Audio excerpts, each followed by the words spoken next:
pessoal, eu sou Giovana Feitosa, você está assistindo a Maratona dos Séries e hoje com dois convidados muito especiais. Eu sou o Sérgio Cantu, sou dublador, diretor de dublagem, dublador já há 32 anos, então já tem muita coisa aí. Fiz alguns personagens bem marcantes na cultura pop também, tipo Sheldon, do Big Bang Theory, Kylo Ren, Star Wars. Agora há um ano e meio faço a voz do Mr. Beast no canal e tal. Tem bastante coisa. E eu sou o Rafael Rossato, tenho 15 para 16 anos de dublagem, estou na metade ali quase do Serginho. Mas tem uns personagens legais também que vocês devem conhecer. Senhor das Estrelas, de Guardiões da Galáxia, o Mario, né? O Mario no filme, né? Nos games ainda não, mas espero que um dia sim. O Yasuke de The Witcher. Enfim, tem vários personagens aí também que a gente vai debulhar aqui, vai conversar. Queria perguntar pra vocês como começaram na dublagem. Eu sei que o Sérgio já tá há bastante tempo, o Rafa também. Sim. Então, eu comecei criança ainda, eu tinha 11 para 12 anos, eu fui acompanhar minha mãe, que estava fazendo um curso de dublagem, que ela dubla até hoje também. E aí cheguei a assistir uma aula, pô, é isso que eu quero, adorei e tal, e aí entrei novinho. E para criança é muito mais fácil de entrar no mercado, porque o mercado precisa, geralmente, de muita criança, que elas vão envelhecendo e vão tendo que ser substituídas. Então, eu já comecei bem cedo e aí fiquei aí desde então. Eu sempre vi filme dublado, eu sempre gostei, mas eu não era fã de dublagem. Geralmente quem entra, ainda mais hoje em dia, a galera vem perguntar e tal, mas eu não era fã de dublagem, eu não conhecia, né, o que era dublagem de fato. E aí um dia trabalhando com meu pai, que eu sou de família circense, e a gente trabalhando numa casa de festas lá no Rio, que a gente sempre fazia shows, vieram me perguntar se eu era dublador. Porque falaram, pô, você tem uma voz legal, uma voz bonita, você é dublador? Acho que eu já ouvi tua voz em algum lugar. E eu falei, cara, não, o que é esse negócio de dublagem, né? E aí no dia seguinte meu pai viu um anúncio de um curso de dublagem que ficava pertinho ali da casa de festas. Eu fui lá fazer uma aula experimental e foi a mesma coisa. Quando eu fiz a primeira aula eu falei, cara, paixão ao primeiro loop, assim, né? E aí eu falei, quero fazer isso pro resto da vida, cara. Fiz o curso e deu tudo certo e tô aí já, há 16 anos quase. Pô, a dublagem tem esse privilégio que a gente tem de trabalhar com o que gosta, trabalhar se divertindo. É um trabalho muito legal. Ia falar Jesse, você tá fazendo Rafael? Rafael, você tá fazendo Jesse. Faço Jesse. Você já fez ele nos games? Fiz nos games. Qual que é a diferença agora de dublar o Jesse dos games pra série? A maior diferença é a forma de se gravar, né? Porque nos games ali a gente não tem o vídeo, né? Normalmente. Quando eu gravei The Last of Us, o game, eu até tive ali uns 2 ou 3 vídeos pra dublar de fato o Jesse ali, né? A boca dele mesmo. Mas a maioria das falas não eram assim. E agora na série eu tô realmente de fato dublando, né? Caçando a boquinha dele ali e tal. Só que como tudo tá bem parecido, né? As falas do Jesse principalmente estão bem parecidas com as do game, já é uma coisa que tá bem orgânico já fazer ele, sabe? E eu tô adorando, tô adorando. Pô, que legal. E você já sabe de tudo? Já gravou tudo, já sabe de tudo? Já sei de tudo. Infelizmente eu já sei de tudo. Tirei a mente dele aqui pra saber o que vai acontecer no final. Aguardem. Sérgio, você faz a voz do Zac Efron. Faço. Cara, o maior galã aí de todos os tempos, pelo menos pra minha geração. Como é que é isso? Quais filmes você fez dele? Olha, o primeiro filme que eu fiz dele foi o 17 Outra Vez. Eu não fiz ele em High School Musical, porque na verdade foram os primeiros trabalhos dele, né? Foram até dublados aqui em São Paulo, pelo Fábio Lucindo. Mas a partir do 17 Outra Vez eu comecei a gravar ele em várias coisas. Gravei no Vizinhos, 1 e 2, gravei no Rei do Show. O que mais? Nossa, fiz muita coisa dele. E espero continuar fazendo, eu gosto muito. Eu fiz agora, recentemente, 2 filmes dele. Um para o Prime Video, que era do Rick Staniski, e teve um outro que era o Garra de Ferro, também, que ele é um lutador e tal.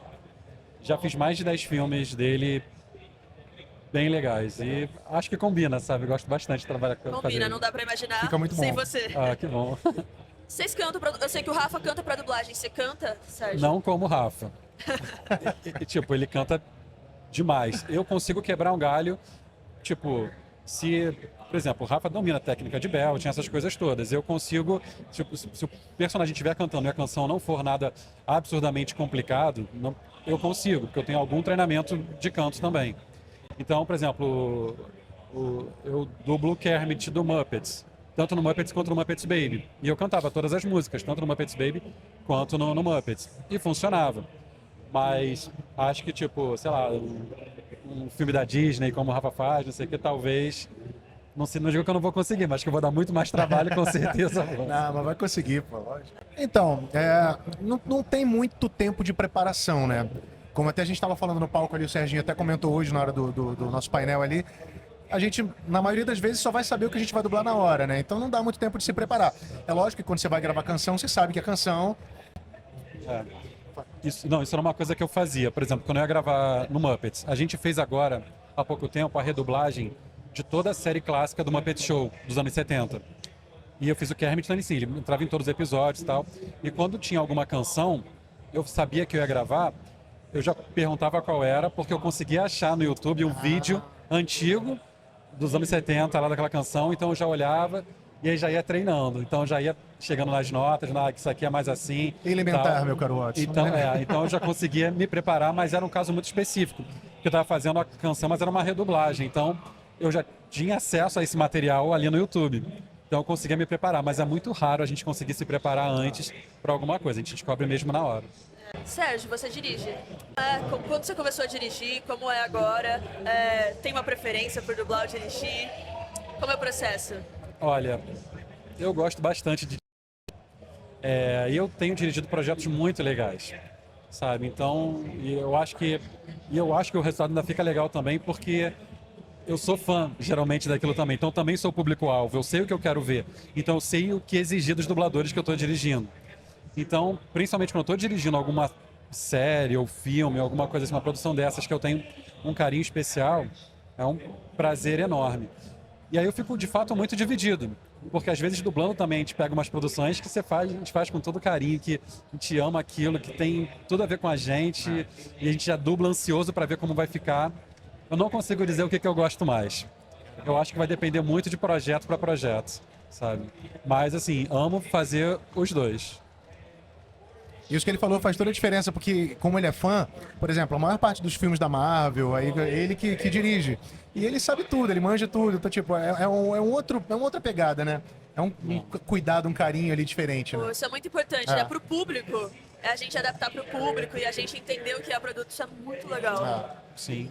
Questão de dublagem remota, ainda rola pra vocês costumam usar? Eu sei que com a pandemia chegou a questão da dublagem remota e teve muito dublador de São Paulo dublando pro Rio, do Rio dublando pra São Paulo. Ainda usam? Já voltou 100% presencial? Como é? Não, ainda se usa, ainda diminuiu bastante. Só que ela funciona muito hoje em dia, porque assim, tem muitos clientes hoje que pedem que a dublagem seja presencial. Tipo, já que meio que tudo voltou ao normal, então a gente prefere que esse projeto seja feito no estúdio, muitas vezes por uma questão de segurança, para não transmitir aquele vídeo. Você não sabe o que o seu dublador vai estar em casa gravando com uma câmera, sabe? Filmando. Então, por uma questão de segurança, muita coisa voltou para o estúdio. Mas, ao mesmo tempo, tem muita coisa que é feita remotamente, até para viabilizar, por exemplo, isso. Eu passei a dublar muito para São Paulo, bonecos meus. Tipo, os 2 últimos filmes que eu fiz do Zac Efron foram um estúdio de São Paulo, foram estúdios de São Paulo que me chamaram e eu gravei remotamente para eles, justamente porque eles queriam a minha voz naquele projeto especificamente. Então, o remoto ainda existe, ainda é bastante usado, só que eu acredito que em muitos projetos só para alguns casos específicos, sabe, para você ter aquela voz. Mas, embora tenham outros clientes que não têm o menor problema com isso, então, basicamente, a produção inteira é feita de forma remota. Eu continuo dublando bastante remoto de casa também. Eu também, eu dublo bastante remoto. E antes da pandemia eu já vinha muito para São Paulo gravar. Então o remoto para mim na época foi só um facilitador também, né? Porque passagem, hospedagem, tudo isso, né? Um gasto enorme para vir aqui dublar. E aí o remoto facilitou muito a vida, né? Mas agora, como diminuiu um pouco, eu tenho voltado, eu vim para São Paulo para gravar.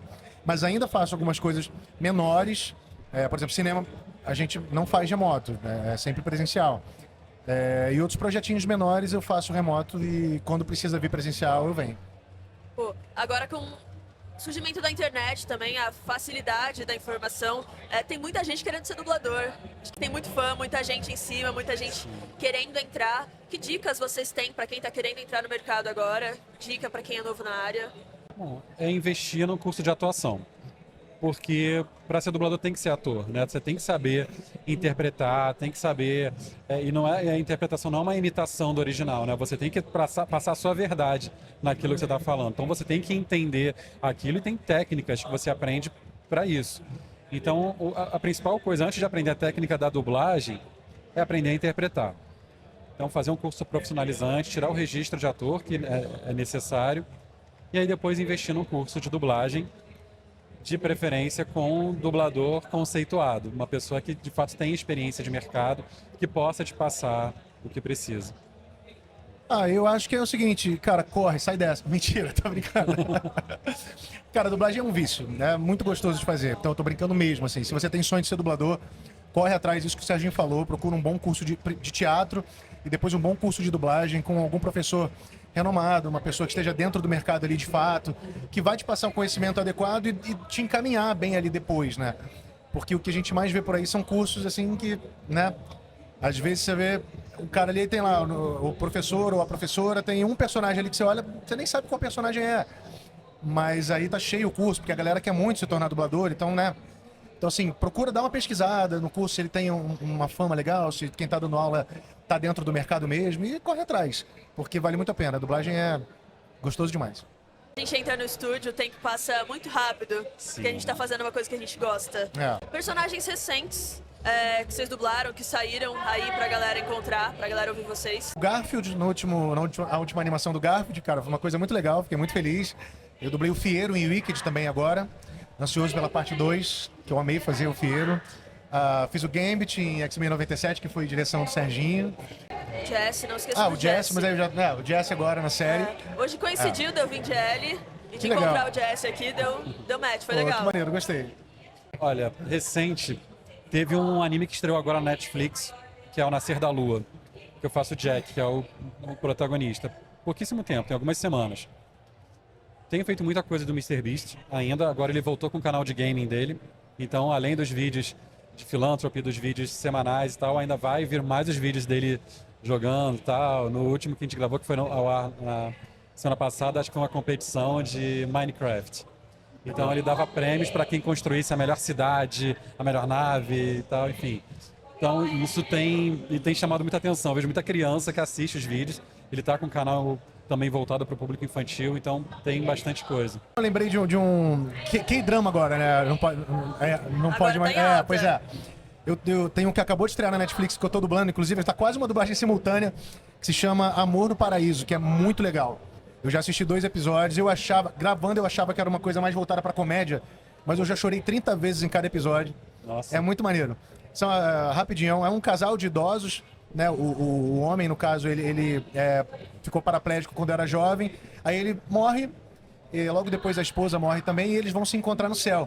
Só que quando ela chega no céu, perguntam pra ela com que idade ela gostaria de viver a eternidade. E aí ela lembra que o marido tinha falado pra ela que ela com 80 anos era a coisa mais linda do mundo, mais do que 20, 30, 40. Aí ela fala, vou ficar com 80 anos que eu sou mais bonita assim. E quando ela chega lá, ele tá com 30. E aí a confusão tá instaurada, né? Cara, vale muito a pena, é muito engraçado e bem tocante também. Qual personagem você faz? Eu faço o protagonista do casal, eu esqueci o nome dele, esqueci o nome, é complicado, mas é o principal. Fica a dica aí pra vocês assistirem Netflix. Isso, Amor no Paraíso. Amor no Paraíso. Última pergunta aqui pra gente finalizar. Personagens que foram mais difíceis de fazer, que foram desafios pra vocês. Acho que hoje em dia vocês já estão mais experientes, levam menos tempo, mas o que foi o desafio pra vocês? Pra mim foi o Sheldon, no Big Bang Theory, principalmente no início. Eu apanhei bastante. Tem momentos que ele fala muito rápido, né? Até viralizou um videozinho seu falando Sim. muita coisa do Sheldon. Eu aprendi muito com ele ali, sabe? Justamente, minha dicção melhorou, dublando ele. E assim, no início eu lembro que era muito difícil. Eu saía do estúdio exausto depois de cada gravação. Era muito puxado. E no final, foi o que você falou, eu já tinha acostumado, já era tão tranquilo, porque eu já sabia o que ele ia fazer, já sabia como ele ia respirar, já sabia onde ele ia fazer a pausa, já imaginava a cara que ele ia fazer depois de cada fala, porque já estava muito natural, sabe, fazer. Então, acho que foi um dos personagens que foram mais desafiadores para mim, foi o Sheldon, até pegar o jeito dele e aquilo soar natural, sabe, não ser mais tão trabalhoso. Cara, pra mim, eu acho que o mais difícil foi lá atrás, bem mais no início da carreira, que foi o professor Ezra de PLL. Pretty Little Liars. A gente é ruim de falar isso. Isso é difícil. Trava a língua. Pretty Little Liars. Porque ele é um ótimo ator, mas ele é muito mumunhento. A gente de mumunha, né? Porque pra quem não sabe, é o cara que fica fazendo muita boquinha, caras e bocas e faz pausa em todas as palavras, praticamente. E como eu tava lá no início, cara, era um trabalho. Inclusive eu dublei com a Mariângela, mãe de Serginho, durante muito tempo essa série. E ele me dava muito trabalho. Até hoje, eu dublei ele numa série já há uns 2 anos e ele me deu trabalho ainda porque é uma parada surreal, tanto que ele fica fazendo essas coisas com a boca. E fora isso, o Mário. O Mário não foi difícil dublar o Mário, mas foi difícil achar aquilo ali, achar o Mário, né? Porque é caricato e ainda tem sotaque, então assim, foi difícil achar o ponto de não deixar caricato demais, ao ponto de ficar over e nem de menos, né? Ficar uma coisa na medida ali. E era diferente do original também. E era bem diferente do original, eu não tinha essa referência, né? Eu tive que criar mesmo, porque eu adoro o Chris Pratt, mas no original ele não fez o que a gente esperava do Mario, né? Isso aí foi até uma proposta dentro de estúdio comigo e com o Manolo. Eu falei, pô tio, posso tentar fazer assim? Ele, testa aí, a gente vê. E acabou que deu certo fazer desse jeito, que foi uma grande homenagem ao Charles Martinet também. Mas foi trabalhoso ali, encaixar ele, achar o Mario. Mas depois que eu comecei, foi. A animação sempre pede um pouquinho mais da gente, né? Que não é tão realista, Sim. não é tão série.